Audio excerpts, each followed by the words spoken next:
Hello, in front of me I've got FOTON G7.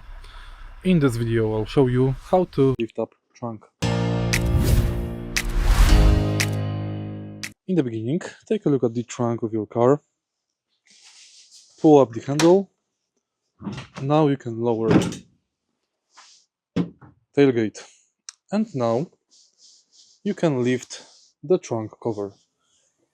It goes up really easily, but you have to use a bit of force to lower it down.